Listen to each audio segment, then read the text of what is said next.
Yeah, so we're excited to be here tonight. We have roughly 150 people that have turned up tonight to hear about a Clinton County proposed project, a wind farm project in the eastern half of the county.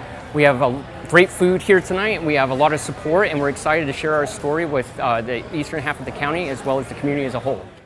We just first want to begin by saying thank you for coming out. As you can see in the room, there's a lot of people that are interested in this topic, and so wanted to start things by just acknowledging the fact that we know that wind farms are a controversial issue within the community. We recognize that there are some people that simply are against wind farms, that there are some that are strongly support wind farms, and then there's also some that are on the fence and would like to learn more.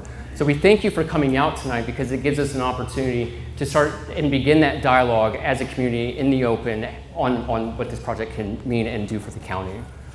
So with that said, the agenda for tonight is essentially I will do an introduction in terms of E.ON. We will do Clinton Wind Farm project description and proposal. We'll discuss benefits and considerations. We will follow that up with next steps for the projects. And then the final thoughts will occur at the end of all the presentations. That is just a slide I had put together just to briefly recap the evening. Following my remarks, we have experts in their respective fields that will speak to you for roughly 15-20 minutes each on their topic. So if we go to the next slide, just a quick little introduction. My name is Leo Leeson. I am the Director of Development of the Midwest Northeast for E.ON.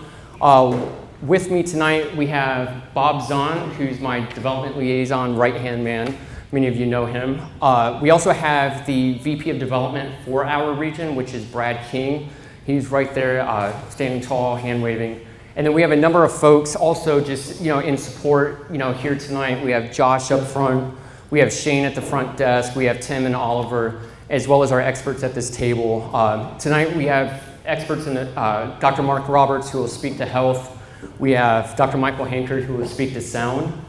We also have Michael Maroos, who will speak to property values. We have Courtney Dehoney, who will speak to environmental. And finally, we have Dr. Loomis, who will speak on economics.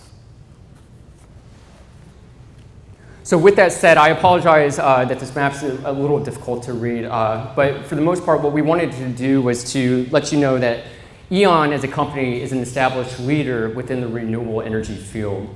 This map here represents all of the different divisions we have within our company. Essentially, any of those red dots that you see are wind site projects that are online and operating. We have over 20 projects operating in 5 states. We also have projects that are indicated in blue that are under construction down in our Texas region along the coast. We also have our E.ON Energy Services. This is a division in which our competitors actually hire us to operate their wind farms. So we are a leader in our field. We know what we're doing, and so much so that we have competitors that are coming and hiring us to operate their wind farms. We also have indicated up here a number of solar sites that we have in the southwest region of the US. You can see they're indicated in the yellow. We also have solar sites that are also blue that are under construction that are indicated. And then finally, we have our battery energy storage, which is indicated in purple. So we just wanted to highlight that just to kind of let you know that we have a long track record of success in the energy industry. We've invested $7 billion in the US alone, with $1 billion here within the Midwest in the states of Illinois and Indiana. We have relationships with hundreds of landowners, as you can imagine, looking at the vast number of these projects. And we're here tonight to discuss what a project can do for the community, and we're ready and willing and able to invest $250 million in Clinton County. Before I dive into the project itself, I just wanted to give you a snapshot of wind as a whole in the state of Indiana from a very high level. As you can see on this slide, wind energy investment in the state of Indiana has been very significant. Indiana currently ranks 12th of all the states for installed wind capacity. What that means is essentially there's 16 projects that are online operating, 8 of which are greater than 10 megawatts. We have over 2,000 megawatts of installed capacity.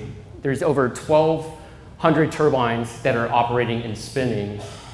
We can see from a wind industry, direct job support, there's roughly 2,000 to 3,000 jobs and money that's being reinvested in the state of Indiana which capital investment, when we look at that and drill down into that, what that represents is 4.9, roughly $5 billion of direct investment in the state of Indiana.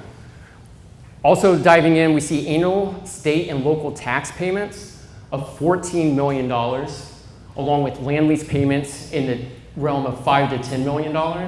And there's also 15 active manufacturing facilities within the state. Again, reinvesting within the state and within the communities throughout the state. So we're often asked, why Clinton County? You know, there's a number of things that we look for, you know, when siting wind farms. The first one I would start with is wind studies. You know, you have to have a wind resource in order to have a wind project. And what we know through our studies, through the 5 meteorological towers that are up and operating, is that there is an exceptional wind resource within Clinton County. We have, our first Met tower was installed in 2014. Our following 3 were installed in 15. So we have 5 years of data that verify and confirm that there's a strong wind resource within the county.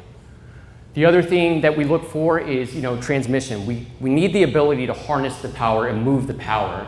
In Clinton County, there's 2 transmission lines that run throughout the county. One of the other items that we look at is compatible land use and topography. When we look at the compatible land use and topography, what we see is wind farms, you're able to farm right up to the base of the turbine. The turbines themselves take up roughly 1/2 to 3/4 of an acre of crops out of production. But what that yields in return is significant. So it's a compatible land use. It allows landowners and participants to diversify their income and have a long-term succession plan for their future and for their family. We also see that market demand within the Midwest and the MISO region is growing. There's a number of customer data centers that are demanding renewable energy. There's a number of C&I or commercial and industrial that are demanding wind energy. Local zoning. We also have a wind energy ordinance here within the community where there was a significant amount of time back in 2016 that was spent crafting a wind energy ordinance that would protect the health, safety, welfare of all residents. That was roughly a 6-month process, and through that, as well as the comprehensive plan, what we have is the promotion of a safe, effective, and efficient use of wind energy that we can harness within the community. And then finally, state policy. Indiana enacted in 2011 a voluntary clean energy portfolio standard that basically sets a goal of 10% of the state's electric generation come from clean energy sources by 2025. So that's why we're here, but more importantly, people are wondering, what do you guys propose to do? What does the project mean for the community? And so that's what the next few slides speak to. So when we look at the project as a whole, what we're proposing is a 145 megawatt project that would occur in the eastern half of the county. Essentially, if we work our way from north to south, we would propose a project in the townships of Owen, Warren, a brief bit in the Michigan township, Forest, Johnson, Sugar Creek, Kirkland. To date, in the time that we've been here over the last 6 years, when we signed our first leases, we've executed 291 lease agreements with participants within that area that's shaded in blue. We have over 500 participating landowners within the project area, and we plan to connect the project to the power line that runs in the northern half in Owen and Warren townships to the 230 kV existing transmission line in that area. One thing that I do want to highlight is back 10 years ago when this subject first came up, the idea of wind within the community, the technology was not such that 35 to 52 turbines would necessarily be possible with an investment of this size. At that time, we were looking at turbines in the range of, say, 1 megawatt to 1.5 megawatts. Well, now here we are, 10 years later since that initial dialogue, and what we have are turbines that allow us to site 35 to 52.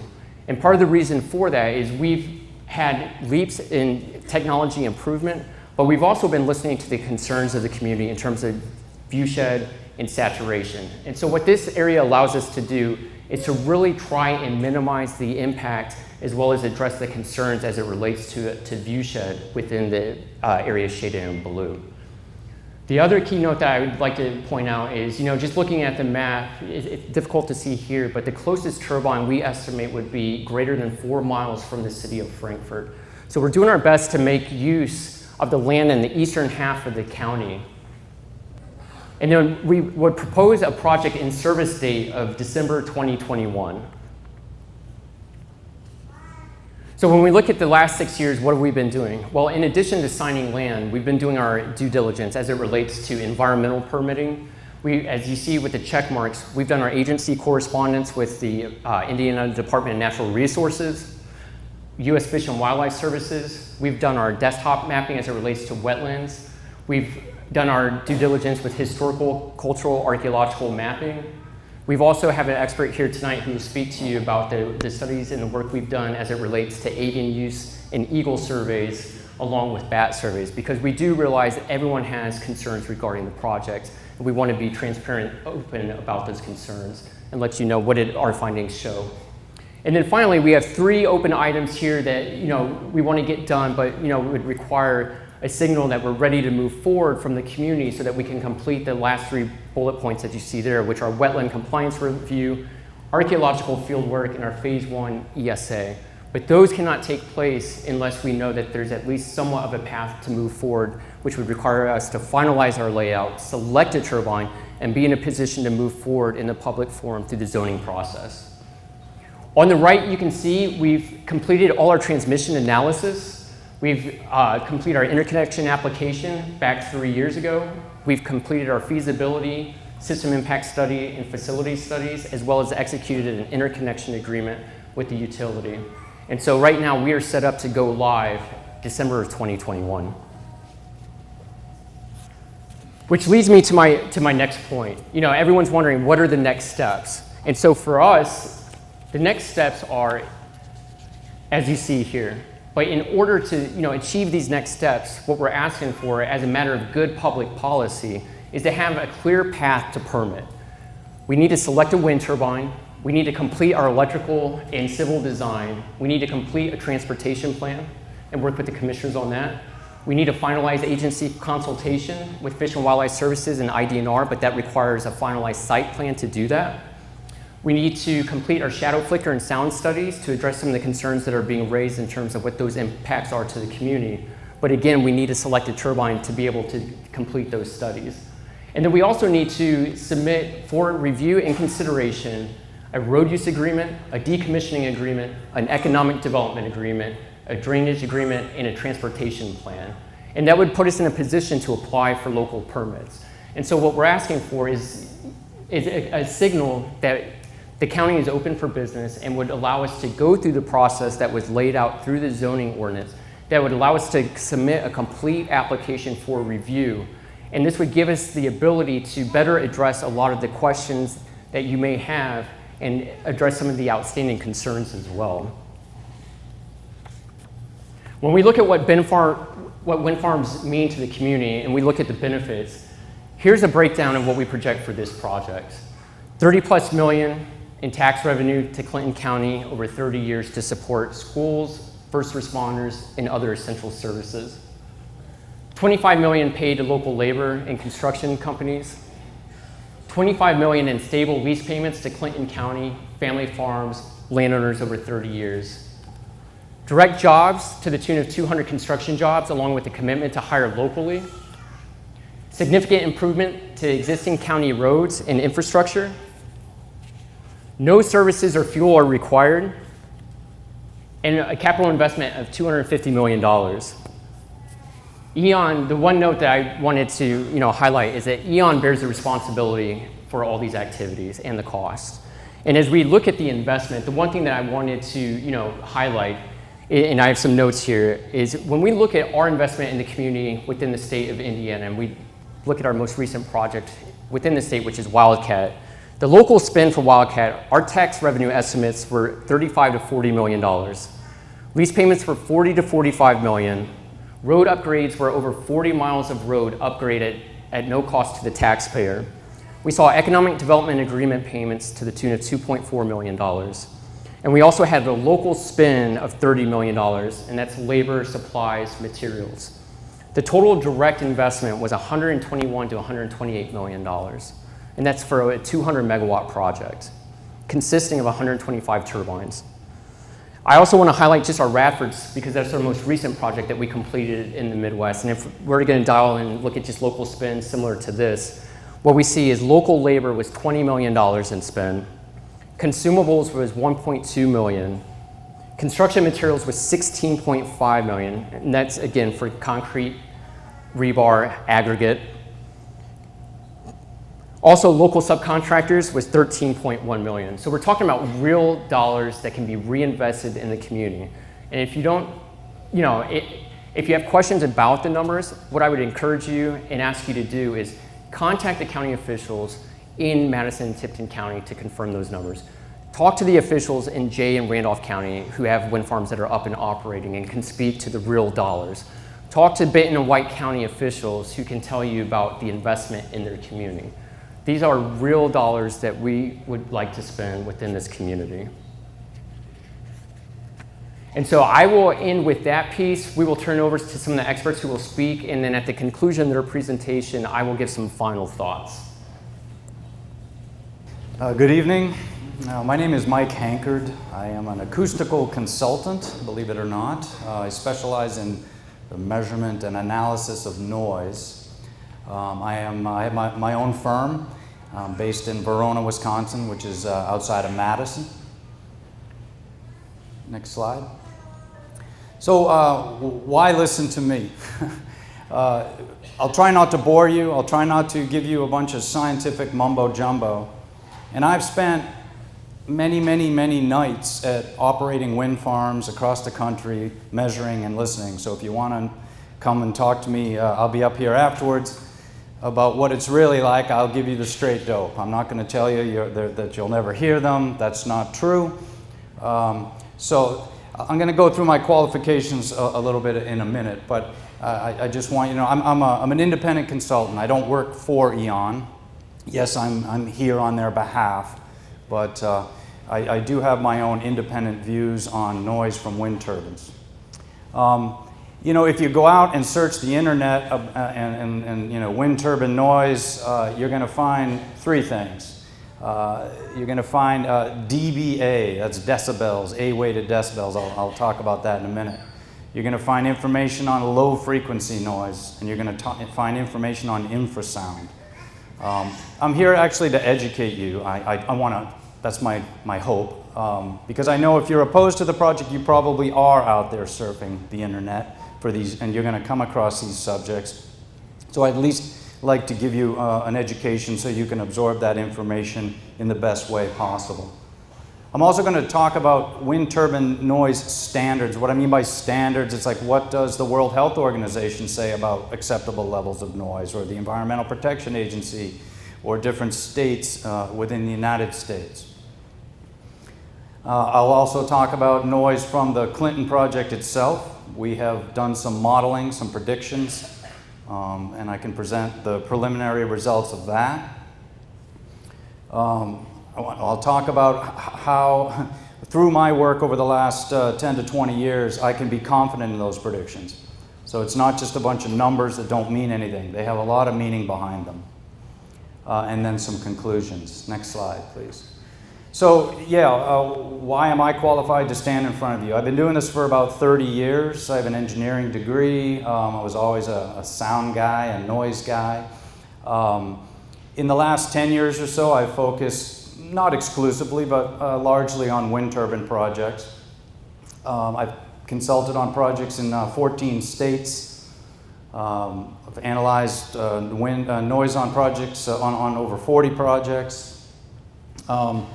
And then the second to last bullet, again, I think is my pride, my claim to fame, is that I've, instead of just sitting in the office running numbers and reading what other people have done, I've gone out and spent many a cold night in places like Michigan and Wisconsin and Oregon and Illinois, listening to and measuring operating wind farms. I also provide expert testimony such as this. I was in front of the West Virginia PSC 2 days ago. We were out in Iowa a couple days before, a week before that. I was in New York the week before that. So I regularly present in front of groups like this and in front of even courts of law. Next slide. All right, so I said I wouldn't throw any science at you. I guess I kind of lied. I'll keep it simple. Noise 101. Again, if you surf the web, you're gonna hear about these different frequencies. Sound has different frequencies. The guy that rolls up next to you in a car and you hear the bass thumping, that's a low frequency sound. Fire truck goes screaming down the street, that's kind of a high frequency sound. Humans hear between 20 and 20,000 hertz. And we have an interesting way of hearing. We don't hear all frequencies equally. That's why the fire siren is tuned the way it is, because it's where you are most sensitive, so it wants to get your attention. The low frequency sound coming out of the bass speakers in the kid's car next to you is actually really, really loud, but you don't hear it as well. So dBA replicates how we hear. So when we express decibels in A weighting, it's basically replicating how the human ear reacts to sound. And that's important because all of the standards that you'll come across, World Health, EPA, Clinton County, they're all written in terms of dBA. So that's very important.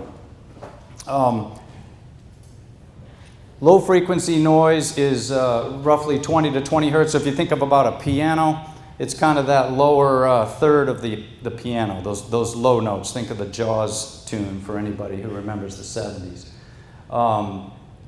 That is expressed in a whole other scale. So kind of like you have Fahrenheit and Celsius when it comes to temperature, we have different ways of expressing noise. Low frequency sound, if you're out there on the web and you see dBc, you got to know that that's a completely different animal than dBA. Infrasound is something, frequencies that are very, very low. That would be way off the end of the piano. You cannot hear them at the levels that are typically produced. Yet, if again, you go out to the web, you will find a lot of people proclaiming that wind turbines produce infrasound, which they do, but so am I right now. But it's at levels that you can't hear or hurt you. That's my opinion. I'm going to try to convince you of that, but you're free to review the information yourself. Infrasound is expressed in yet another myriad of ways, so please be careful when you're looking at that information. So let's put some reality to the numbers. We humans, we can hear, on a quiet night it'd be 20. On your back deck, when it's perfectly quiet at night, no road traffic, no crickets, no wind, no nothing, it's 20. I was at a rock concert recently. I got hired to measure the noise, and they were at 108. You could get up to 120. So that's kind of the range, quiet night to rock concert, 20 to 120. Traffic, when there's distant traffic, maybe it's only 30, but when that truck goes right by your house, that's going to probably produce 70 to 80 dBA. So I'm just trying to give you a perspective on these numbers here. Birds and insects and crickets can actually produce quite a bit of noise, anywhere from say 30 to 50 dBA. And the wind is critical when you're talking about wind turbine projects, because the wind turbines only operate when it's windy. And so the wind, depending on the strength of it, the number of trees you have around your house, could produce anywhere from 30 to 35 to 70 dBA. All right, so that's everything else in the world. What about wind turbines? How loud are they? So when a wind turbine is always searching for the wind. It's always turning, looking for the wind. And when it's not really spinning, you might hear some motors, very faint, be about 30 dBA. That's very quiet. That's about 30 right there, maybe 35. So then when they start to spin, now you start to hear the blades actually cutting through the air. It's called aerodynamic noise. It's literally the sound of the air rushing around the blades. When the turbines get up to maximum speed, they will produce no more than 45. In fact, that's the limit as the ordinance stands today in this community. So if you remember back to the previous slide, things like traffic and birds and wind can all produce those kinds of levels. So I wouldn't classify wind turbines as loud, but I'm not going to stand here and tell you you'll never hear them. One interesting thing too, as the wind gets stronger, all right, these turbines have a maximum rotational speed. And then when the wind gets stronger, they don't spin any faster and they don't make any more noise. So they kind of get up to the maximum speed and the maximum noise, and then even if the wind gets louder, they don't get any louder. I realize that you cannot necessarily see all the numbers and everything here. This is 24 hours in the life of wind turbine noise at a wind farm in the Midwest.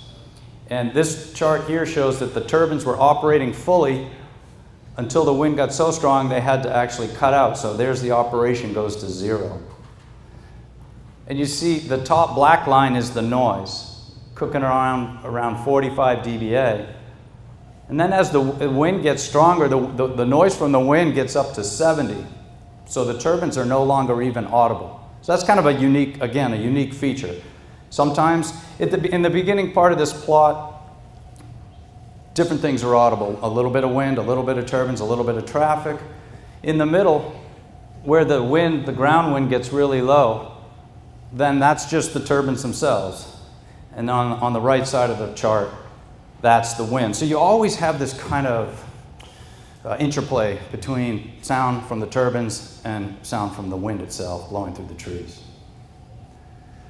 This is one of our systems. When we go out to measure, we let these run in people's yards for weeks and months at a time, because you have to do this over a long period of time in order to truly understand what's going on. And one thing we've noticed from our data collection is that the turbines are off about 20 to 25% of the time. It depends on the site, depends on the turbine. Then they're operating kind of in a middle ground about 60% of the time.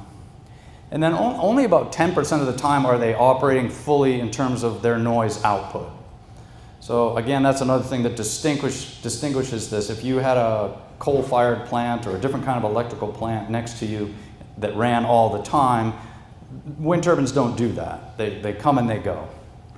The last bullet, they may be operating fully 10% of the time, but about half of that time you won't even hear them because the wind is so strong.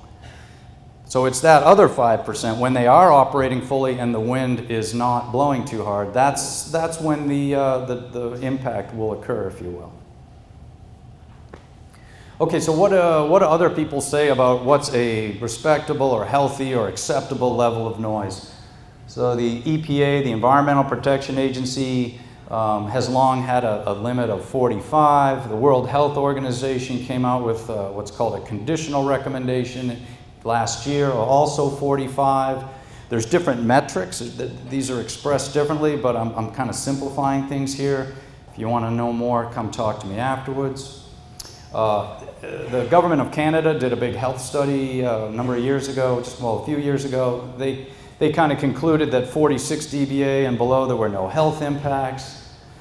Clinton County's ordinance is 45. State of Illinois is about 47. Wisconsin's 45. Michigan, different counties have different limits, 45 to 50. Wisconsin says 45.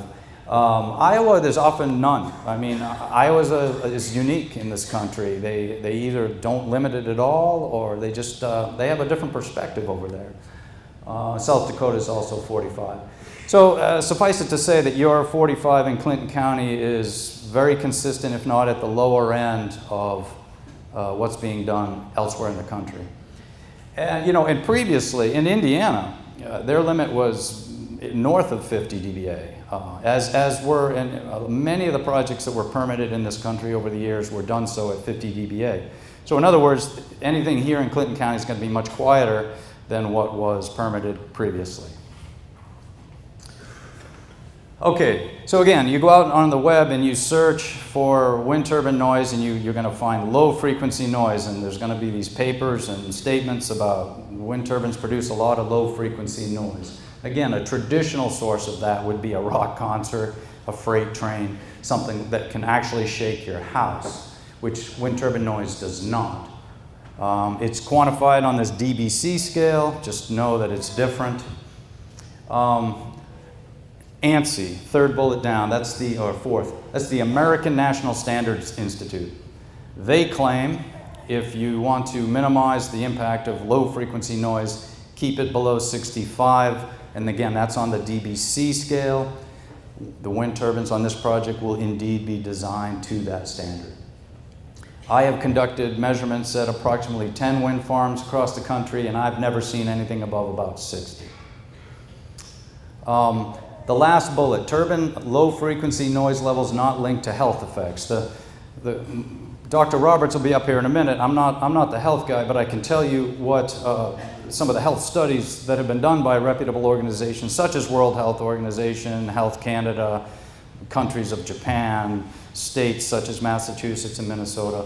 They have never found any kind of a link between the low frequency noise produced by wind turbines and health impacts. That's a lot of words. I'm gonna have to work on that slide. So infrasound, this is probably the biggest bugaboo that you will find if you type wind turbine noise into your computer. Infrasound. They do produce infrasound. Again, I'm producing infrasound. The furnace in your house produces infrasound. You get inundated with infrasound if you get in a car or a tractor or an airplane. So it's really, it's produced by ocean waves, atmospheric, the earthquakes will produce infrasound. So the question isn't, does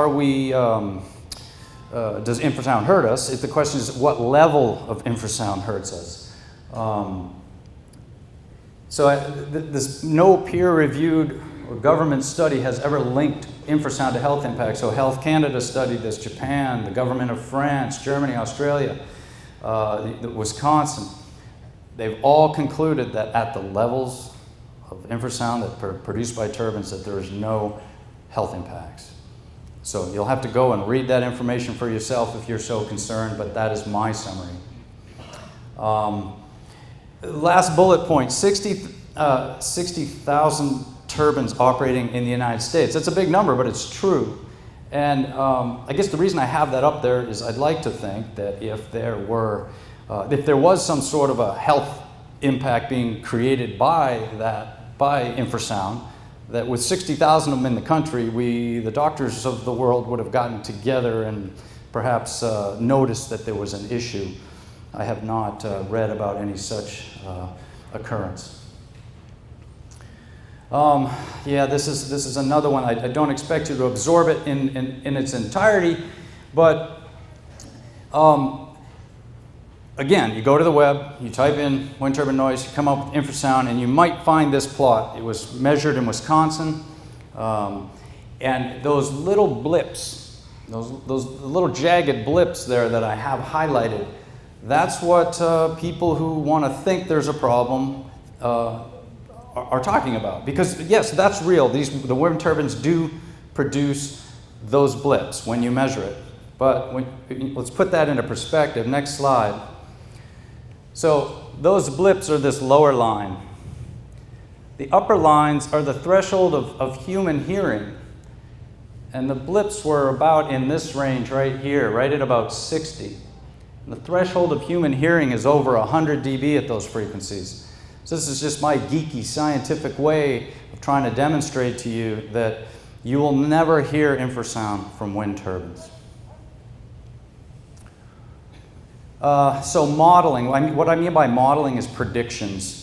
This project's not built, so we can't go out and measure it. So we have to prove to the county and prove to you people that we're going to meet your limit of 45 dBA. So the way we do that is we have mathematical models based on measurements from previous projects. So we know the location where E.ON proposes to put the turbines. We know the location of all the residences. We put all that into our model, and we predict the noise at each residence, and all of those numbers have to be below 45 in order for us to be compliant with your county's ordinance. So we do these predictions too on a loudest hour basis. That's important. We're not trying to cover anything up. We're not trying to average anything. We model the condition that is the 1 hour where we assume that every single turbine in the field is operating fully and that the atmosphere is conducive to sound propagation. What I mean by that is like kind of an evening where it's not blustery, but it's kind of, it's calm on the ground, but the turbines are operating fully because the wind is high up aloft. So, you know, again, we're trying to, we predict the very worst case and compare that to your ordinance, not some sort of an average or minimum or anything like that. How do I know these models are accurate? Well, because I've compared them to my measurements. I go out and I measure noise at 10 wind farms. I model each of those farms, and I model and I predict where I measured, and I say, well, how did I do? Did I over-predict or did I under-predict? And what we find is that our model is very, very accurate. Maybe a dB, sometimes we under-predict by a dB, sometimes we over-predict. But on average, we're a bullseye, and that's where we want to be. Again, the low frequency levels are less than 60, and infrasound, we don't measure it because it's not audible, and it is very tricky to measure in the presence of wind, because the wind itself, much like I can do that, it kind of influences the measurements, so it's very difficult to measure infrasound in the field, so we don't generally do that. Next slide. All right, last slide. I didn't put anybody to sleep. I think I still got attention. I'm seeing some eye contact. This is good. I saw a couple people close their eyes, though. So the Clinton County project will be designed to meet your county's ordinance. E.ON has no choice in that matter. And I will make sure, if I continue to be their consultant, and I hope to be, I'll make darn sure that that's the case. This level is consistent with other standards by health organizations, states, etc. Actual levels, you know, based on our measurements, these are the loudest hour. I'm just kind of reiterating the points that I just made. You know, we predict and measure the loudest hour, so we're trying to both predict and measure the worst case. We don't want to brush anything under the rug here. When producing, you know, when the turbines are spinning at their maximum, that's usually when it's windy, you know, and there are a few nights, I will say, I've experienced this, where the turbines are operating fully because the winds aloft are strong, and yet on the ground it can be virtually calm. That can happen, and that would be the nights when it's most impactful, because you're out on your back deck enjoying a drink or what have you, or some time with the kids after work. And that's when you will hear it. And then there'll be many other nights when the wind is blowing so hard you won't hear it. It'll just be a combination of the two. Turbines are not a source of significant low frequency noise or infrasound. I think I've belabored those points. So that's all I have. I'll be here afterwards. Happy to talk one-on-one to anybody. Thank you very much.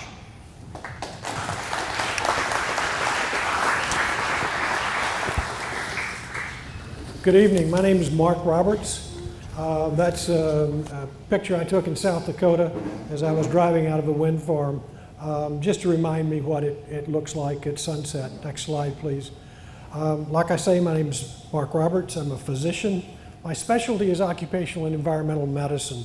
That means I look at populations. I started doing this about 30 years ago when I worked at the state health department, but back then it was about Superfund sites and that sort of thing. So I've moved through the 17 years. I now work for a company called Exponent. I don't work for E.ON. They've asked me to come in and talk about the science of it. I'm not here advocating for or against wind turbines. I'm talking about the science that we know about wind turbines today. So I bring a set of experiences, not only public health experience, I taught in medical school, I've consulted on a number of different issues, foodborne outbreaks, Legionella disease in populations, and sound issues as well. Next slide. But what I want to talk to you about tonight is sound. Sound is all around us every single minute of the day. Advertisers use it to sell things. Entertainers use it to interact with you. Grocery stores use it to sell products. The music in grocery stores change depending on the hour of the day because different groups of people come into the grocery store at different times. One of the things that while I'm talking, think about the one thing that's so important in sound, and that is one person's music is another person's racket. Okay, Mike talked about the boom box, and you've seen that. You've cars pulled up next to you, and your window vibrates. It's so loud. You wonder how the person in the car can survive, but that's a different story. But the other thing is, you've never heard about sound quite this way. And that is, we've talked about the frequency, which we'll talk a little bit more about. Mike is the expert in this. The sound pressure, it's very, very important. The sound pressure in this room varies. We all stop talking for just a minute. You hear the air conditioner running in the background. Did you appreciate that the air conditioner was running while we were talking? It's adding to the noise in this room, the sound in this room. The duration of exposure, explosions, high volume noise hitting your ears. That's important. And then the receptor. One person's music is another person's racket. It's all about what you think about it. Mike mentioned the sound about in Jaws. If you're old enough to remember that noise, that music when the shark was coming was set to increase your anticipation, your heart rate, and all that sort of thing in the movie. Next slide. The important thing is the fact we're surrounded by infrasound. We don't hear it. Our heart makes a sound when the doctor uses the stethoscope to listen to your heart, to listen to the different valves in your heart. They're listening to a certain extent to infrasound because that stethoscope amplifies it. When they listen to your lungs, they're listening to those little airways open and close, the crackling that occurs. Some of that's infrasound. My knees make infrasound, okay? So one of the things is infrasound is all around us. Next slide, please. Now, you'll see on the internet, here, there's a thing called vibroacoustic disease, VAD. A group of researchers in Portugal have studied this for years, and they've looked at it in terms of airplane engine mechanics exposed to high levels of infrasound. We're talking about 100 decibels or better of infrasound. There's infrasound that's produced all around us, like I said, and the whole thing is it has been studied. And at the levels that we're talking about, there is no credible science that indicates that there's an increased risk of adverse health effects from that infrasound at the levels that we're talking about. Next slide. Now, you've heard about the frequencies and that sort of thing, but let's put it in perspective. I said that you only heard infrasound at high levels. This chart shows you up above is the frequency, so infrasound would be that low end, that 4 and that 10, that 4 and that 8. In order for you to hear it, it's got to be 107 decibels. That is extremely high. So the point being to this is the fact at 4 hertz, the low end, it's got to be 70 or above for you to even begin to appreciate it. Now, my wife says I can't hear anything anyway, but the point being that under normal circumstances, that's the sort of levels that you might appreciate is 70 and above. Next slide, please. Now, health concerns about new innovations. It's not new. It's not new. When the telephone was invented, they were pretty sure it was going to cause ringing in the ears. And there were all sorts of things that went around. You can't use the phone in a thunderstorm, in a lightning storm, because lightning will strike the line and electrocute you. When cars came out, they were talking about as cars began to develop and get faster, there were concerns about the noise inside the car. This is some of the headlines. Does infrasound make drivers drunk? That was in 1972. I'll use that excuse one of these days. Next slide. So one of the things is annoyance, which we know from the scientific literature, wind turbines are associated with annoyance. There are some people in this room right now that are annoyed by the thought of wind turbines. There's no wind turbines here. There's these turbines, But the point being, annoyance is a normal physiological response. We get annoyed every day about something. So it has to do with, we get annoyed by sounds, the boombox. We get annoyed by neighbors letting their dogs run on our property or on our yards.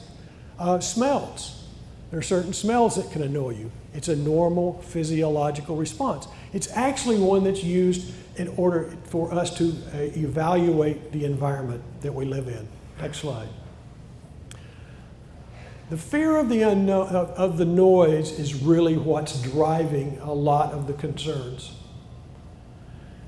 It's totally normal. As Dr. Leventhal from England has pointed out, each of these things brings a different set of responses. You hear a siren. What do you think about first? Is it a fire? If you're not home, is it going my direction? You hear a siren. Somebody's late coming home. Is it an accident? Is that person involved? Those are all emotions associated with sounds. It's very, very normal. Next slide. It's a physiological response. Let's take an example. Let's take a baby crying in a room. And you're the father, and you're watching TV. What's your response? It's different than if you're the mother and you hear the baby crying. What's the mother's response? The mother's response can be happy. The baby's breathing. It's normal. Oh, I got to feed the baby again. The father can be, oh, it's my turn to change the diaper. Sure. So the circumstances of the sound is extremely important. One of the things that you'll see in your internet searches is the nocebo effect or the placebo effect. That is a normal medical term. Placebo is the fact when you think the drug is going to work, it's been shown to be more effective. A sugar pill that the doctor tells you is going to make you feel better for whatever condition it is more than likely you're going to respond more positively to it because you have faith. You have a anticipation that you're going to do better. If you don't think the pill is going to work, it's not likely to change how you feel health-wise. It's a normal thing. Some people say it's made up just to talk about wind turbines. It is not. It is a common phenomena that we see in medicine today and in the past. So it's all about circumstances. Next slide. As I've kind of talked about, and this is the way it is today, you're going to Google. You're going to search the internet. I searched a few weeks ago on wind turbine health effects and got over 1 million hits on the internet. Unfortunately, a lot of that information is opinions, some of it's concerns, some of it's real scientific information. So it's hard for me to sort through all of it.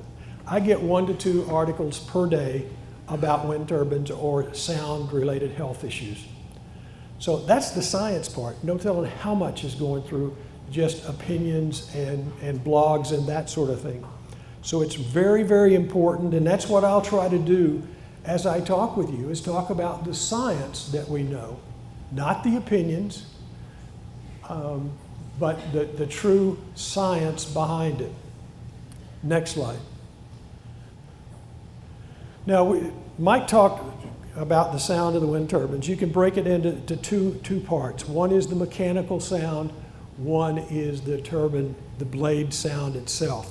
I'm not a sound guy, but it doesn't make any difference where that sound comes from. It all goes together, and that's what's measured. So health-wise, there's not a difference between those sounds. You will hear wind turbines. I've stood under them.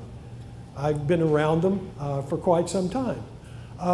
So I agree with Mike. You're going to hear them, but the point is, let's understand what it means, but what you're hearing and what you're seeing. Next slide, please. You've seen this, I call it a thermometer. it's really, really important to know, to understand the sound levels. What do you think the sound level is in this room right now? Did you think about the sound level before we started talking, before you had this presentation? Mike talked about a rock concert where he did an evaluation. Concerts push the sound level to the point of pain. So we get exposed to different levels, and you need to understand what that means. Next slide, please.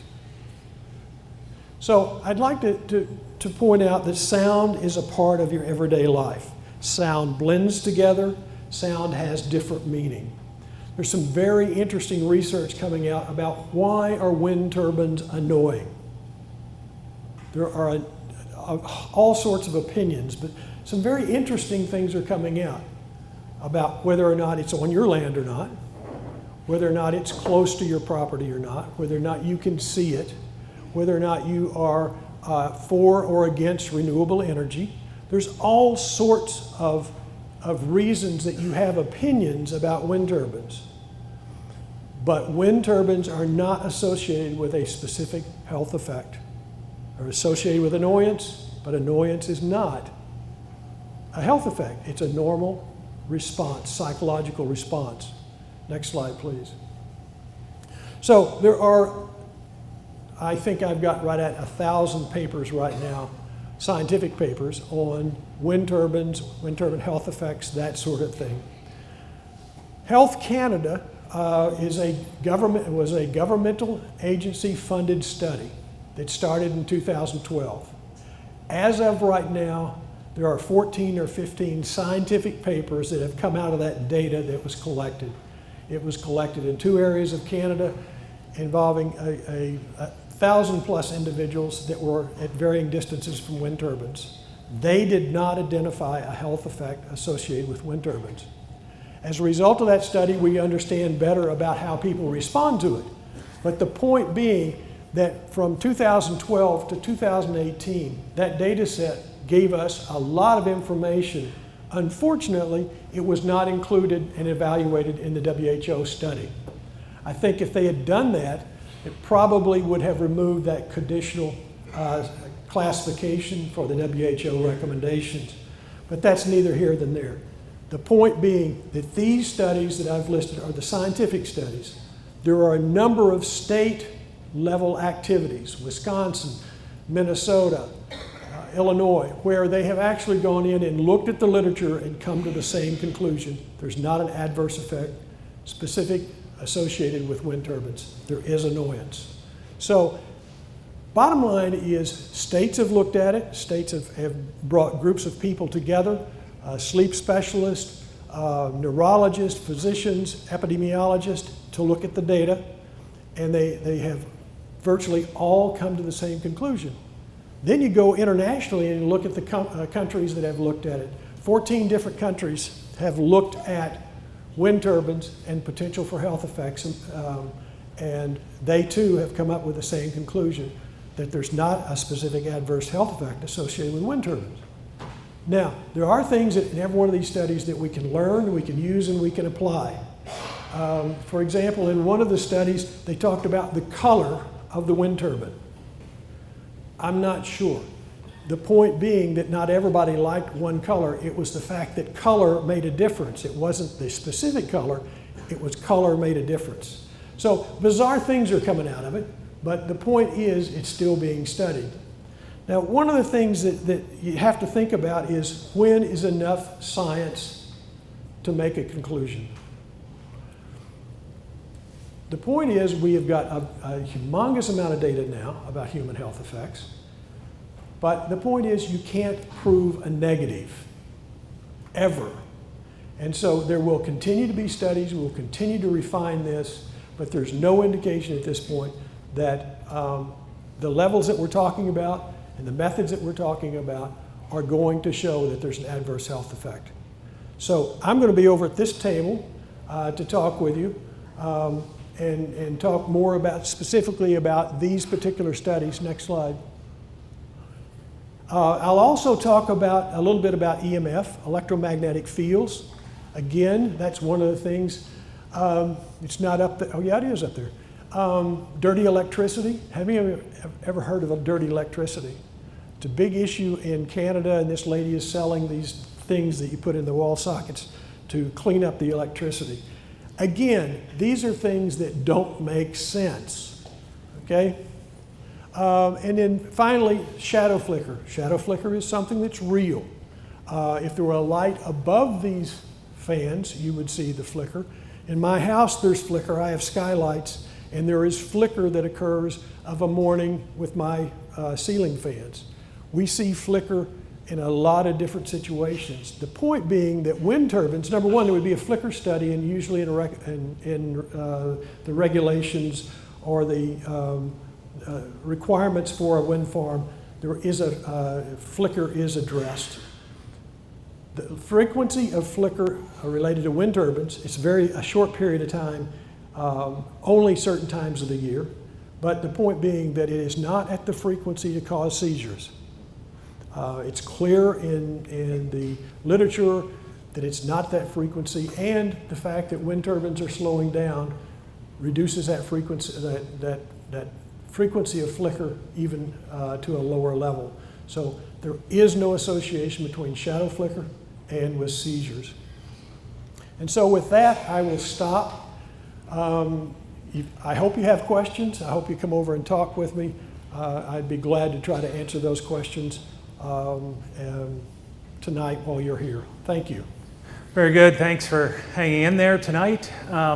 My name is David Loomis, and I'm a professor of economics at Illinois State University. I have my own consulting firm, Strategic Economic Research.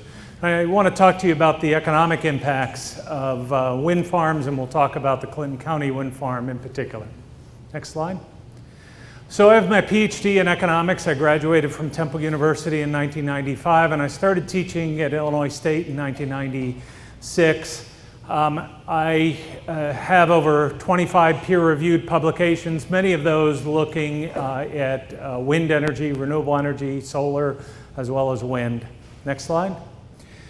I helped found a Center for Renewable Energy at Illinois State University, and also helped to create an undergraduate major in renewable energy at the university that looked at interdisciplinary studies across technology, agriculture, and economics. And I was, for a while, the head of the Illinois Wind Working Group under the U.S. Department of Energy. Next slide.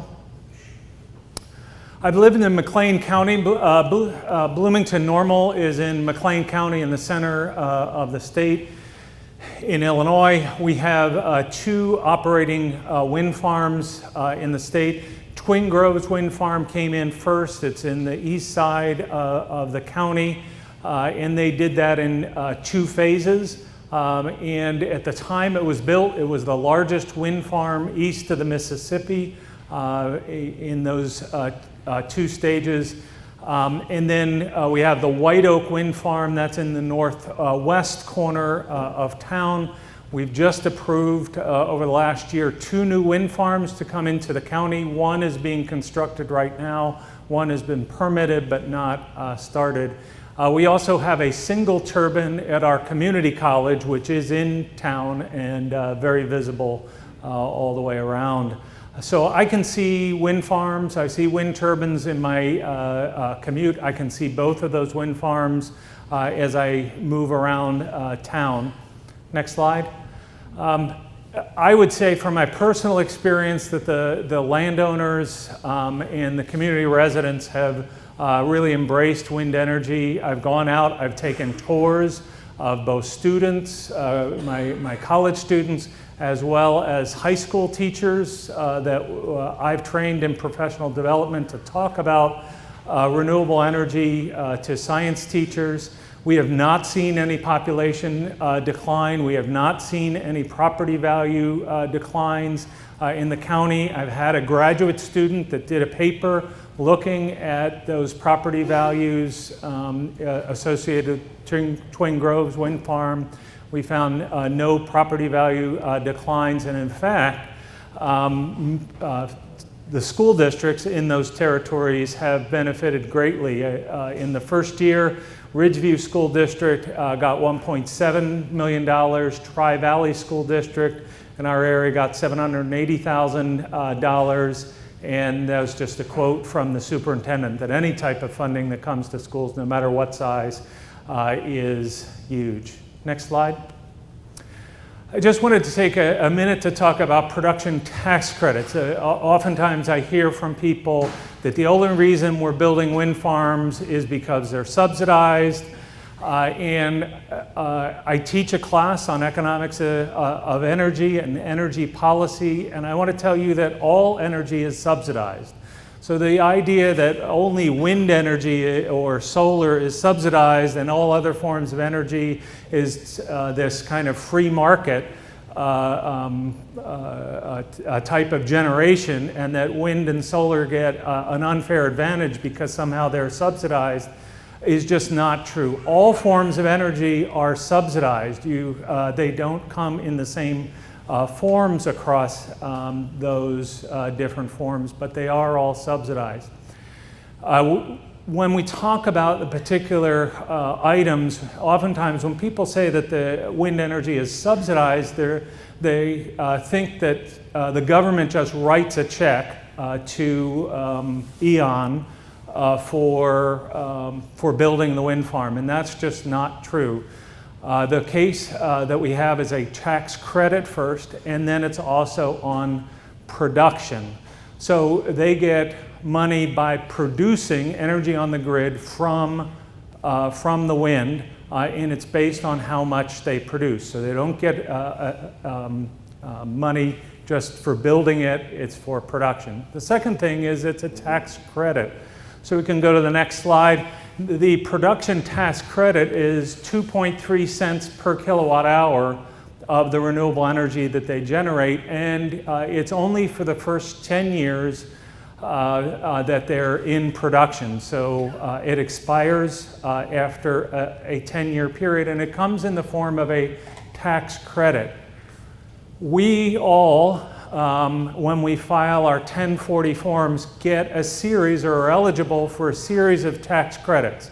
The biggest one and most common is the child tax credit. You can get a child tax credit if you have children under 16 or 17 years old. You get a tax credit. We also have an adoption tax credit. We have a tax credit if you have kids in college. We have the American Opportunity Tax Credit, the Lifetime Learning Tax Credit.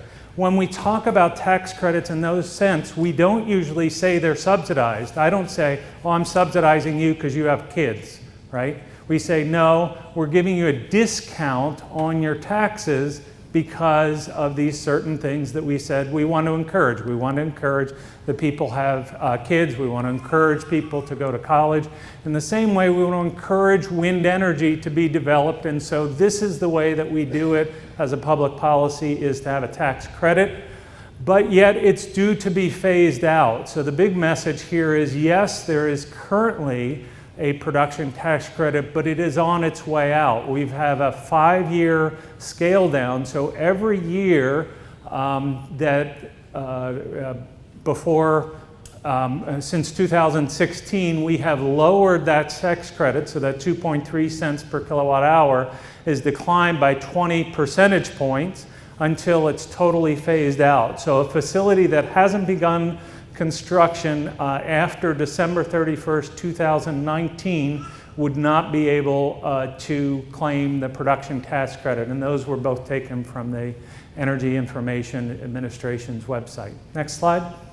So let's talk particularly about Clinton County. I did a study for E.ON looking at what are the economic impacts that this particular project with their project information currently, what was that going to mean for Clinton County in terms of the economic impact? Next slide. Next slide. So when we do an economic impact analysis, we're looking at the initial construction expenditures that they're going to make. And you heard Lael say that it's going to be $250 million is what they estimate currently is they're going to be their capital expenditure. And then there's ongoing operations and maintenance. There's going to be wind turbine technicians, a site supervisor, and others that are going to be in the community. When they're present here, they're going to buy from local companies for supplies and so forth. So we take those expenditures and then we look at what is going to be spent locally here in the county, what could be spent somewhere in Indiana but not necessarily in Clinton County, and then what are non-regional expenditures. So what are they going to buy from Illinois or Colorado or Texas? And those we count as leakages, economic leakages, because it's not going to continue to circulate throughout the community. But those things that are local expenditures, we're going to have a multiplier effect. So we're going to look at the local Clinton County economy and say $1 more of spending in the county will then turn over, because if you spend a dollar at a local restaurant and they have to hire more waiters and waitresses, that's more jobs, and if those people pay rent in the local community, that money circulates throughout the economy. And so we can take the local Clinton economy and then measure how much does that dollar turn over within the economy, and that's what I'm doing in this study. Next slide. So we say there's on-site labor, professional services, there's also equipment production, supply chain jobs. So the first would be direct jobs. Those are the construction people that you're going to see building the wind farm. How many of those are there going to be? Then the second one is the secondary effect. We call it an indirect effect.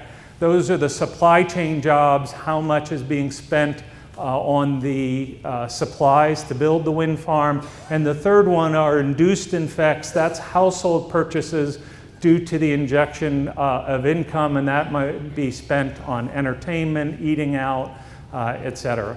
Next slide.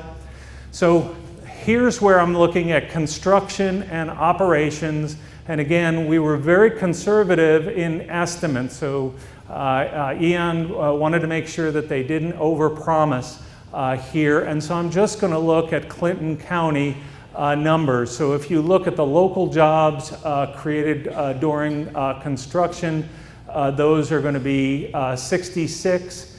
If you look at operations and maintenance, those are long-term ongoing jobs. The construction jobs obviously end at the time of construction, albeit that those construction workers make a full-time living moving from construction project to construction project. Those long-term jobs are going to be 14 in the county, and we also estimated for the state of Indiana. Next slide.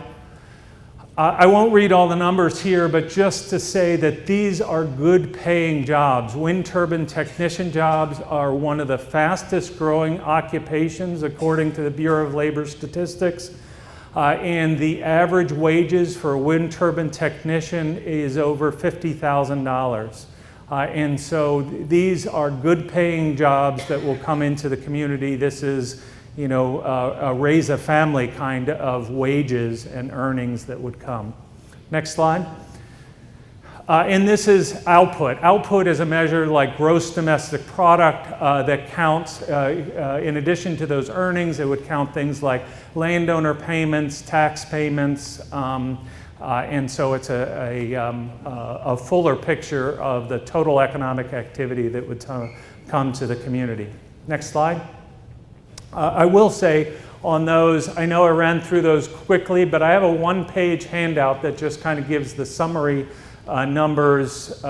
If you want to come to the table and get those, I'm happy to explain that in way more detail if you'd like that.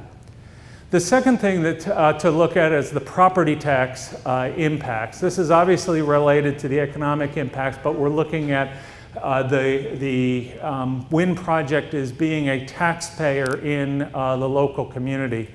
Next slide. So just recently, Clinton County has commissioned a comprehensive financial plan. It was done by Baker Tilly to look at the county finances. And if you read through that report, The county finances are not in very good shape. In fact, they project over the next 5 years that there's going to be a severe deficit, and they come up with different plans by which the county could address those deficits. They lay out 3 different tax increases, and of course you have tax caps. And so they have creative ways to have those tax increases and move money around. But basically it's in the form of a tax increase there. Or they talk about the tax revenue associated with having a wind farm. They didn't particularly name this one, but it's the one on the option in the community. Next slide. This is taken from the Baker-Tilly report and lines out their summary here. And you can see that this is the county general fund, is that orange line. Here is the baseline. So you can see that it is decreasing each year from 2019, 2021 is the last time it's positive. 2022 and 2023, you go in the deficit. They say if you also look at those lease rental bonds, the deficit gets way worse. But the other line is the county general fund with the wind farm impact. And they say you can basically avert the deficit and have much more additional revenue coming in by 2023 from the wind farm revenues. Next slide. So what I did in my study was take the value, the taxable value of the wind farm, and look at it on a year-by-year basis over the expected 30-year life of the wind farm. After the wind farm depreciates, right? The E.ON is allowed to take depreciation, but there is a state law that says that their depreciation, the value of the wind farm, can never go to zero. There's a minimum or a maximum depreciation and a minimum value, and you can see it hits that by the year 2025, and so that's why that minimum value is $60.9 million, and it stays constant from that time onward. And associated with that, you see that that's the minimum annual amount that Clinton County is going to get, $329,591. Also for the school district revenue is listed here. So over that 30-year period, you're looking at $10 million, over $10 million to the county, $19.6 million to Clinton Central School District. Next slide. This is all the townships that will be associated with that. So the townships will get tax revenue associated with that depending on the number of turbines.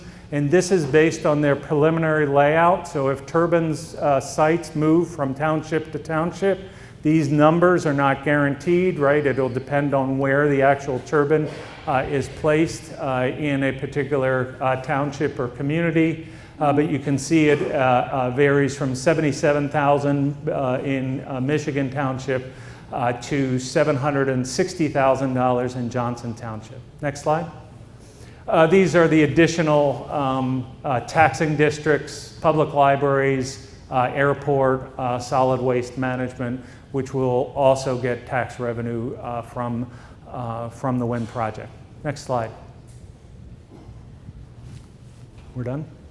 So I just want to say, if you look at those tax revenue numbers, this is something that would be in your control. A wind farm cannot move like a business, a factory, and so forth. It's going to be permanently here in your community and part of the community and part of the tax base and will create jobs, good paying jobs within the community. Thank you very much. Good evening. My name is Mike Maroos. I am president of Marusan Company and a real estate appraiser. I've been appraising real estate for over 40 years and it's kind of scary, but probably appraised over $20 billion of real estate, over 10,000 properties. In the last 5 years, I've studied over 25 wind projects in 10 states, but I've also done probably 100 value impact studies on other proposed projects, such as landfills, waste transfer stations, mixed-use development, senior facility, religious facilities, etc. It looks like my slides they're not loading up good, so I guess I'll keep going and do it by memory. I am a licensed appraiser in the state of Indiana.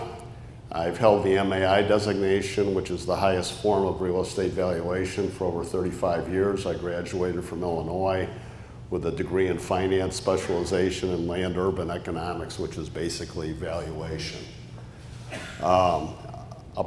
And I also have my own company for the last 35 years. I'm not an employee of E.ON, but was commissioned to provide consulting opinions concerning the impacts of their proposed development. So what we do as an appraiser is an exceptional amount of research looking at the demographics, the transactions, the sales activity, the economics of a community.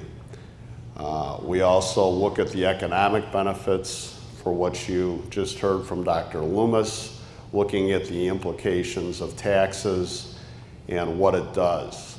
So real estate is driven or hurt by economics, supply and demand, or uncertainty, job growth, but a huge issue is jobs and infrastructure. And one of the key issues is obviously the quality of the school systems. So when we look at a project, we look at the whole project, we look at the health issues, the shadow flicker, and the various requirements of the county. We look at the size of the project, the number of turbines, the siting, drive the area, look at comparables, and we basically do several different tests. One is called match pair, where we try and look at a similar house in an area, in this situation where I still have no slides. I was going to show some sales in White County, which is a little north of here, of properties that were within 2,000 feet of a turbine, and very similar houses that were several miles away from a turbine. And what we try and do is isolate the impact of that given, which is the turbine. So we look at these various examples, and we've done this in Iowa, Michigan, Illinois, South Dakota, Minnesota, Kansas, to see if there's any differential. And we're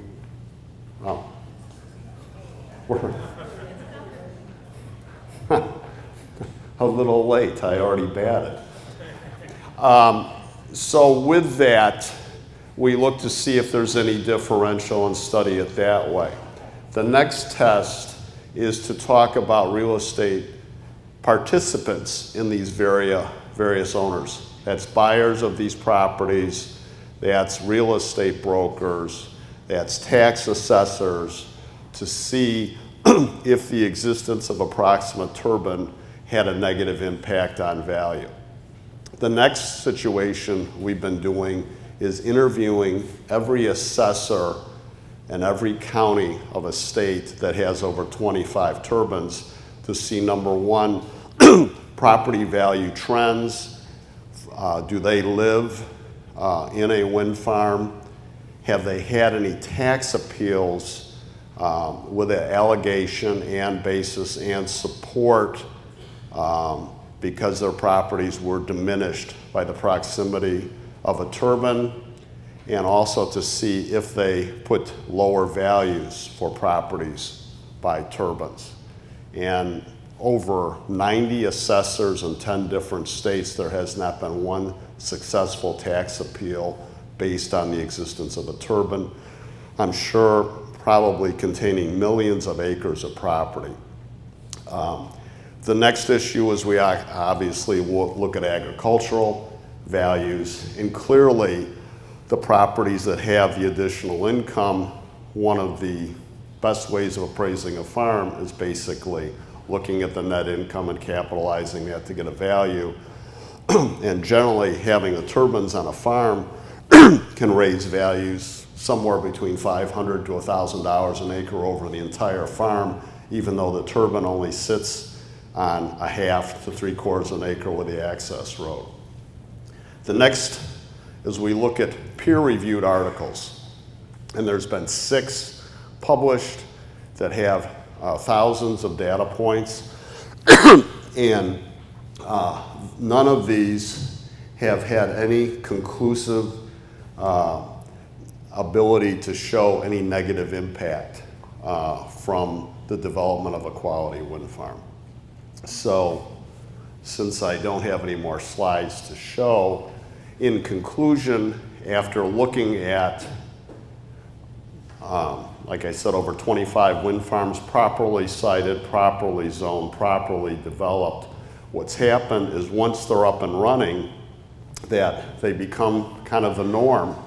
And with the positive influence to the school districts, the taxing bodies, the road commissioners, and the payments into the community, the values in the area have increased. I guess we can skip. So this is a little history of what I've done. This second slide just talks about what I've done with the assessors. The next slide explains what we do as far as doing the basic analysis, which is just the scope. The next slide just describes the project, which I think you've all heard multiple times tonight. The next slide, again, shows the map of the area. Next slide discusses this match pair analysis in a little better detail. The next slide, this is where we're showing the analysis of the White County situation, where I have a sale. In the first one, it's about 2,300 feet from the turbine. A very comparable property is miles away, and the one proximate to the turbine sold for $90 a foot as opposed to $70 a foot. And we just kind of go through the analytics. Next slide, please. And here are a couple of the pictures. Next slide.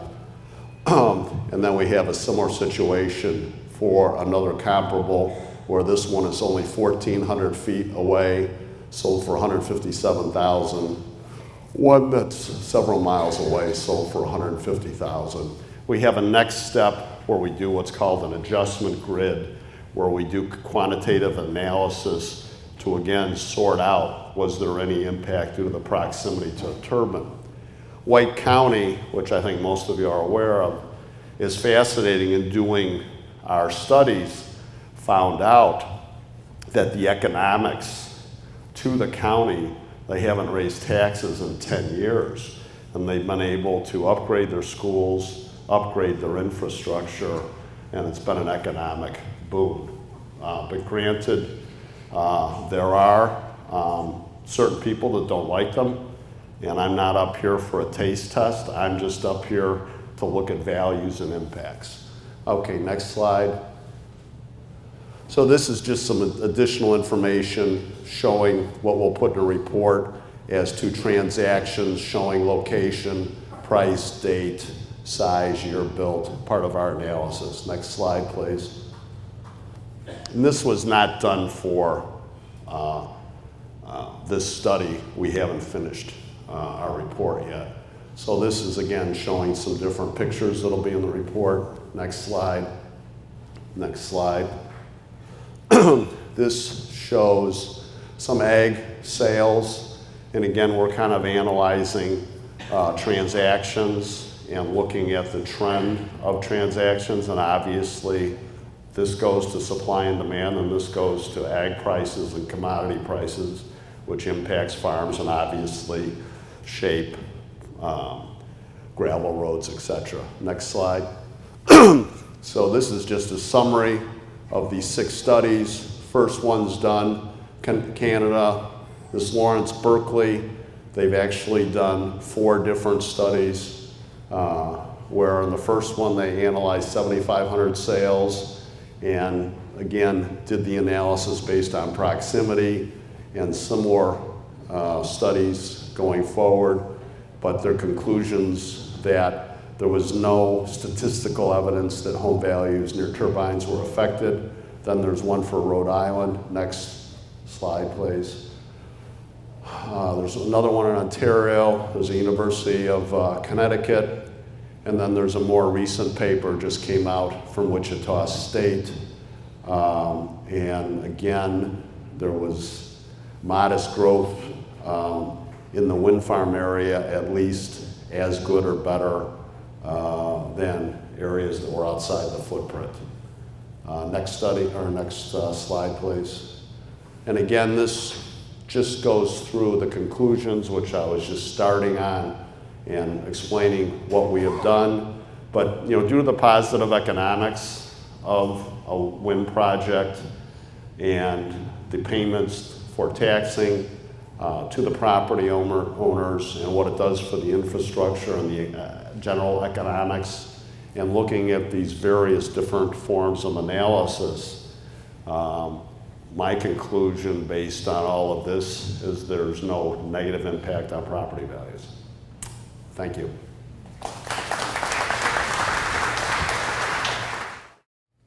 All right, we're in the home stretch. My name is Courtney Dehoney, and I work for the environmental consulting company, Ecology and Environment. And we've been working with the E.ON team for about the last 4 years, starting in the fall of 2015, to look at the environmental aspects of the proposed Clinton wind farm. So my presentation tonight is going to focus on providing an overview of E&E's qualifications and experience, our agency coordination efforts with Fish and Wildlife Service and the Indiana Department of Natural Resources. I'll go into the environmental studies that we've completed for the project, focusing mainly on avian and bat issues, as those are the predominant impacts from wind farms. And I'll follow up with what we've done so far to establish environmental avoidance and minimization measures to make sure that this project is developed in as environmentally friendly manner as possible. So starting, as I mentioned, I work for Ecology and Environment. We're an environmental consulting company with nearly 900 employees in over 85 scientific and engineering disciplines. As a company in the US, we've supported over 475 wind energy projects in 38 US states with an operational capacity of more than 7,000 megawatts of wind. We've supported 14 different efforts in the state of Indiana, so we understand this landscape and what are the important issues in this area. I personally have a Bachelor of Science in Environmental Studies and a Master's in Environmental Management.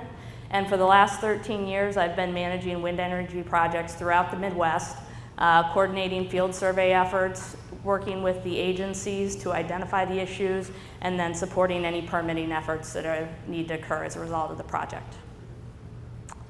So leading off with what we've done as far as meeting with the agencies. For this project, as I mentioned, we started in the fall of 2015 working with E.ON on this effort, and that started with initiating consultation with U.S. Fish and Wildlife Service and the Indiana Department of Natural Resources. We sent consultation requests to those agencies to get an understanding of what state or federal threatened and endangered species may be present within the project area, as well as those within the vicinity that we need to be aware of. So as a result of those consultation efforts, we found out that Indiana bats, northern long-eared bats, which are both federally endangered and threatened respectively, as well as bald eagles may be present in the area. So taking that information, we modified our survey approach and added a couple of additional species-specific studies that we'll do for the project to really drill down on the bat species and bald eagles to ensure we know whether they're present in the project area, and if they are, how they're using the project area. So Following those studies, we've had ongoing conversations with those agencies to keep them apprised of what the survey results are and any next steps that are necessary to address those issues. So the first, the first study we did was looking at assessing the general avian baseline activity within the project area. So we completed a 4-season avian study starting in the fall of 2015 and running through the summer of 2016. What we found in this study was that there were no large concentrations of birds within the project area. What we found, the species we identified were generally consistent with what we would expect in an agricultural landscape like this, where this project is. And what we found were in the fall, predominantly the most common species were tree swallows. In, in the winter it was horned larks, and in the spring and summer it was red-winged blackbirds. So within those studies, we didn't identify any federally listed endangered or threatened species or eagles. We did identify one state-listed species, the northern harrier.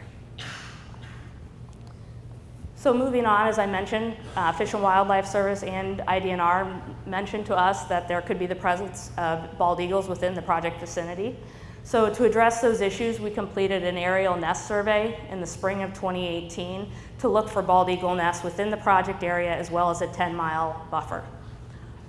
As a result of that study, we identified 6 bald eagle nests within 10 miles, including one within the project area. And I'm sure many of you have seen that. It's a nest along Kilmore Creek on the northwest kind of portion of the proposed project area. We additionally identified a number of red-tailed hawks nests within the project area, so we're aware of that resource as well. In addition to the aerial nest surveys documenting nest locations, we also look to see how those eagles within the vicinity are using the project area. So we completed a 2-year study following the U.S. Fish and Wildlife Service's Eagle Conservation Plan guidance. That survey ran from May of 2017 to May of 2019, and that included twice-a-month surveys during that 2-year period. So we spent a lot of time out in the area monitoring the eagle populations. What we found as a result of that 2-year study is that there's an activity immediately near that nest along Kilmore Creek, but there's very little use of the rest of the project area by eagles. So moving on from birds and eagles to bats, we did 2 types of studies to evaluate bat resources within the project area.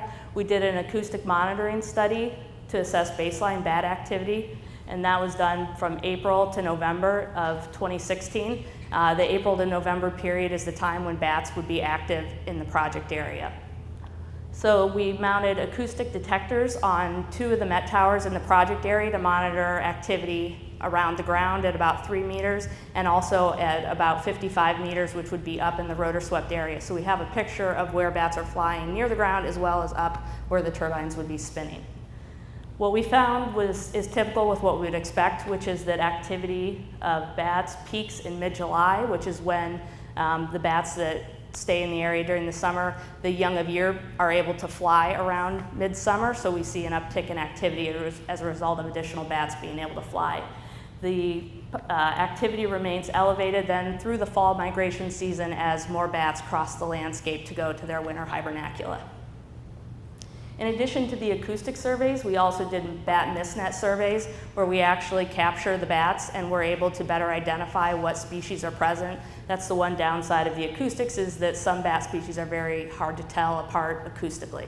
So what we do is we actually capture them in nets and are able to identify them in our hand. So we did those surveys in the summer of 2016, additionally following Fish and Wildlife Service guidelines for bat mistnet surveys. What we found was 4 bat species that we captured within the project area, and those are big brown bats, eastern red bats, hoary bats, and Indiana bats. And as some of you know, I'm sure, the Indiana bat is a federally endangered species. So because of the concern for that species, we attached a radio tag to that bat and then followed the bat to see where its roost was so that we can better delineate the home range of that species so that we can site turbines to avoid that area.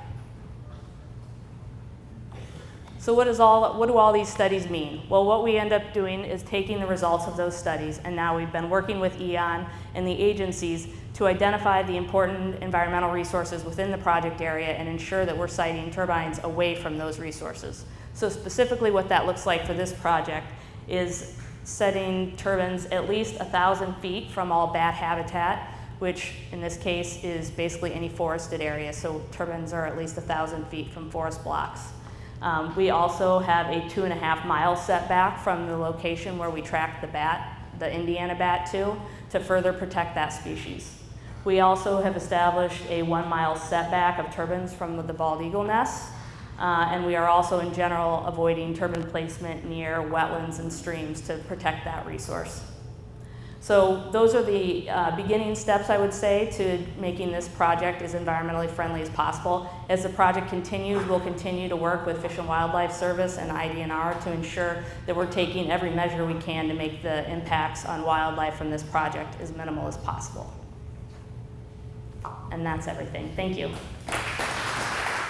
And I just wanted to share with you a few final thoughts. This was a slide I put together at the last minute that I just wanted to address. So I apologize. I was creating some remarks as the presentations were going on, because there were some key thoughts I just wanted to share with everyone tonight. But first, let me just say thank you so much for coming out tonight.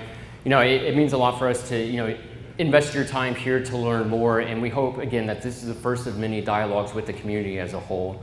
Following this, we'll break out into Q&A sessions at the rear, and then we'll also, at the conclusion of my remarks, we'll announce the next two raffle prizes, and we'll try and keep this short. So the first thing that I wanted to make mention in terms of final thoughts, and you know, taking a step back, one thing I never mentioned was I've been doing this, the wind farm development for roughly 12 years now. Doesn't look like it, I know, but you know, started out with a competitor company up in Connecticut, worked on projects in upstate New York, Western New York, was brought on with E.ON back in 2009 timeframe and worked on projects in the Midwest and states of Illinois and Indiana. And throughout the last 10, 12 years, you know, we do recognize, and I personally recognize, this is your home. And we are asking to come to your home to invest in your community, to propose a project in your home, in your backyard. Some of you know, some of you may not know, but I grew up down the road at Grissom Air Force Base, went to school at Maconaquah. I understand the concerns regarding this is your home. And so with that being said, you know, one of the things I wanted to make mention of is this project would be roughly 35 to 52 turbines. As we touched upon earlier, you know, with the changes in technology, 10 years ago, that wouldn't be possible. We've been listening, we've been understanding that the concerns regarding landscape, view shed, noise, shadow flicker, the red lights. On top of that, we know that the county went through a rigorous, comprehensive process whereby the ordinance was changed back in 2016 to address a number of these issues. And with the changes in technology, we are confident that we can have and work with the community to address a lot of those issues as it relates to some of those concerns. As far as seeking a clear roadmap, you know, we want to know what the community and what the county still need to know. We want to have an open dialogue where you tell us how we can clear your bar for approval and what the concerns are, and allow us to have that open dialogue so that we can present a project, go through that process in a public forum that allows everyone's voice to be heard, concerns to be raised, questions to be answered, going through the zoning process. And then we would ask that you hold us accountable using the standards set forth in your ordinance. We're not trying to duck, we're not trying to hide. We'd ask that you hold us accountable. But first it starts with a clear roadmap and a clear path to permit. The third bullet I just wanted to state is we are here now, we are ready to invest now. You know, as we can all agree, it takes money to run a county. We recognize that there's other opportunities within the county, such as the build out to I-65 corridor, solar opportunities, but what I would ask is what if those opportunities fall through or fail to materialize? We are here prepared to invest today, right now, $250 million within this community. With this investment, wouldn't it be nice, as Dr. Loomis spoke to earlier, if we could just freeze taxes and put more money in one's pocket that could be reinvested back in this community? Finally, legacy. The purpose of drawing attention to the Baker-Tilly study was to bring attention to the current fiscal situation. It was by no means to upset anyone. Instead, what our purpose and intent was we were getting a lot of questions in terms of what were the results of the study. We haven't seen the study. And so what we thought we would do is provide a summary of that study so that everyone could review it and so that everyone's on the same page in terms of the economics and the fiscal situation within the county. The study was commissioned by the by county officials and conducted by a third-party independent firm. And the excerpts in summary is real data. I would like to point out, we agree, and I think we all agree, it's nobody's fault, but instead the result of many interlocking factors in terms of, the study itself and, the data points. So the only question now is how do we go about addressing the reality of the options in front of us? And so to that point, one point I want to make is people are living and thriving in communities that host wind farms. We are happy to host a wind farm tour, so if you want that, let us know. We can show you and speak to you how a wind farm operates, and you can see that.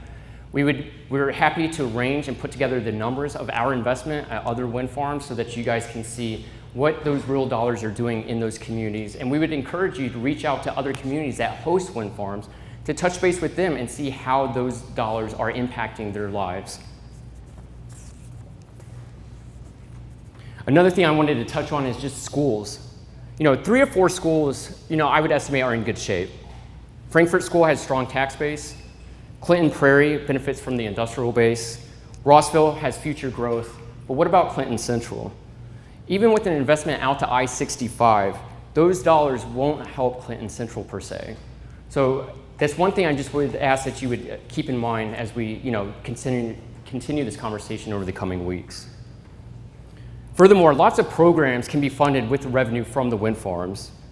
We can use them to fund youth centers, bowling alleys, sewage, wastewater, EMS projects, or we could address and use the funds to address the drug epidemic. And finally, we are ready for dialogue. I frequently heard over the last coming days that, well, this wind farm won't happen without an abatement. What I'd like to say to that is we are prepared for that discussion. We are prepared to open up the option of building a wind farm with no abatement. But until we can get out of this vacuum in which we're operating, it's very difficult for us to understand what the needs and concerns of the community are and find a clear path forward. So we would ask that you would please open the doors and allow us to come in and speak and share real economic data with you throughout the course of this process. One other thing I did fail to mention, I'm sorry. In addition to the abatement, we are open to other ideas in terms of creative structures for funding and revenue. So if it's a TIF district, we're open to discussion on that. If it's going through pilot payments, we're open for that. If it's coming up with creative economic development agreement structures, we're open for that. So we would just like you to know that we are open and ready and willing to talk as it comes to that. And I'm almost done, I apologize. I have 2 last points. As I alluded to earlier, it's very difficult to have an open discussion and dialogue if forced to operate in a vacuum. There are people here tonight and throughout the county with genuine concerns as it relates to wind farms. There's people who want to know more. There's landowners who are making deals and plans for the future of their families and farms, and both deserve to know whether they can count on that steady revenue for the next 30 years, and if the county will deny that so that they can make contingency preparations. So with that, I will leave it at that. Again, we will go ahead and we will break out in a few minutes to the back. We will have our experts so you can speak to them, but again, I want to thank you for your time. We want this to be the first of many dialogues, and with that, I will read the next raffle. If Josh could just pull it real quick, the next 2, and then we'll break out.